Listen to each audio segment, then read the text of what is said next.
നമസ്കാരം. സപ്താഹ യജ്ഞത്തിന് പോലും പൗരാണികർ, എന്തിന് ചില ആചാര്യന്മാർ പോലും ഭാഗവതത്തിലെ അക്ഷരങ്ങൾ തെറ്റായിട്ടാണ് ഉച്ചരിക്കുന്നത്. ഇത് എന്തുകൊണ്ട് സംഭവിക്കുന്നു എന്ന് വെച്ചാൽ, ആദ്യം കിട്ടിയ പാടെ ഭാഗവതം എടുത്ത് വായിക്കാനായിട്ട് പോകരുത്. അത് പഠിക്കുകയാണ് ആദ്യം ചെയ്യേണ്ടത്.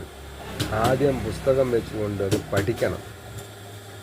എന്നിട്ട് സംശയമുള്ളത് അറിവുള്ളവരോട് ചോദിക്കണം. സപ്താഹ വേദികളിൽ അല്ലെങ്കിൽ പുരാണ പാരായണം നടക്കുന്ന വേദികളിൽ പുസ്തകവുമായി പോയിരുന്ന് അത് നോക്കി ഇരിക്കണം. ഇങ്ങനെയൊക്കെ ചെയ്യുമ്പോൾ മാത്രമേ അതിലെ തെറ്റുകൾ തിരുത്താൻ പറ്റുകയുള്ളൂ. ഉച്ചാരണശുദ്ധി, വാക്കുകൾ ഉപയോഗിക്കാനുള്ള വിദ്യാഭ്യാസം, ഭക്തി ഒക്കെ അതോടൊപ്പം പൊതുവേദിയിൽ വായിക്കുമ്പോൾ, പുരാണം കൈകാര്യം ചെയ്യുമ്പോൾ സാമ്പാറിന് മേമ്പൊടി കായം എന്നതുപോലെ അല്പം സംഗീതം കൂടി അതിനുണ്ടാവണം.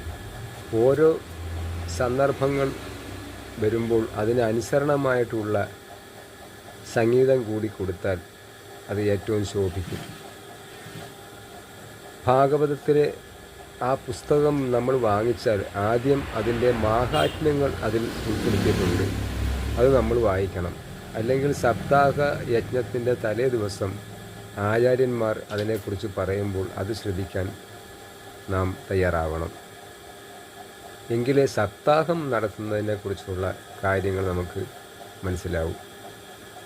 ഭാഗവതം തുടങ്ങുമ്പോൾ നമ്മൾ കീർത്തനമാണല്ലോ ആദ്യം ചൊല്ലുന്നത്. ഈ കീർത്തനങ്ങളിൽ പോലും തെറ്റുകൾ ഉച്ചരിച്ചുകൊണ്ടാണ് മിക്ക പൗരാണികരും പാരായണം ചെയ്യുന്നത്. ഇതെന്തുകൊണ്ട് സംഭവിക്കുന്നെന്ന് വെച്ചാൽ അതിനെക്കുറിച്ച് ഗഹനമായി പഠിക്കാത്തത് കൊണ്ട് തന്നെയാണ്. അതാണ് അതിൻ്റെ യാഥാർത്ഥ്യം. സാഹിത്യം ഒരിക്കലും തെറ്റാൻ പാടില്ല. സംഗീതം ആരും അതിനെ കുറ്റം പറയില്ല. എന്നാൽ സാഹിത്യത്തെയാണ് കുറ്റം പറയുന്നത്. തന്നെയുമല്ല, ആ എഴുതിയ മഹാത്മാവിന്, അദ്ദേഹത്തിൻ്റെ ആത്മാവിന് പോലും അത് താങ്ങാൻ പറ്റത്തില്ല. പിന്നെ പുരാണം കൈകാര്യം ചെയ്യുമ്പോൾ സകല ദേവതകളും പിതൃക്കളും ഗന്ധർവന്മാരും എല്ലാവരും ആ പരിസരത്തുണ്ടാവും. ഇങ്ങനെയൊക്കെ അനേകം വേദികളിൽ ഇന്നും സപ്താഹ യജ്ഞം പോലും തെറ്റായിട്ട് നടക്കുമ്പോൾ പിരിച്ചെഴുതിയ ഭാഗവതം എന്ന പേരിൽ ഈ ഉള്ളവൻ യൂട്യൂബിലൂടെ കുറേ എപ്പിസോഡുകൾ പിരിച്ചെഴുതിയ പ്രിൻ്റോടുകൂടി കാണിച്ചു വന്നപ്പോൾ ജനങ്ങളിൽ നിന്നും ഒരുപാട് അനുകൂലമായ മറുപടി ലഭിച്ചു. അവർ പറഞ്ഞിരിക്കുന്നത്, ഇത് അങ്ങനെ ഇടാതെ ഇത് പിരിച്ച് വായിച്ച് ഞങ്ങളെ മനസ്സിലാക്കി തരിക എന്ന്. അതിൻ്റെ അടിസ്ഥാനത്തിൽ ഇതിൻ്റെ കഥകളും കഥയുടെ തത്വങ്ങളും ഉൾപ്പെടെ വിശദമായി ഇനി മുതൽ യൂട്യൂബിലൂടെ അത് പുറത്തിറക്കാൻ വേണ്ടി ശ്രമിക്കുകയാണ്.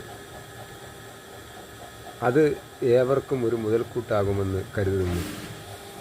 അങ്ങനെ യൂട്യൂബിലൂടെ കാണുമ്പോൾ ഭാഗവതം കയ്യിൽ വെച്ചുകൊണ്ട് കാണാൻ അഭ്യർത്ഥിക്കുന്നു. എങ്കിൽ മാത്രമേ അതിൽ നിന്ന് നമുക്ക് നമ്മൾ വായിച്ച ഭാഗങ്ങളിൽ തെറ്റുകൾ കടന്നുകൂടിയതും ഇനി കടന്നുകൂടാത്ത രീതിയിൽ അത് മനസ്സിലാക്കാനും അവസരമുണ്ടാവും.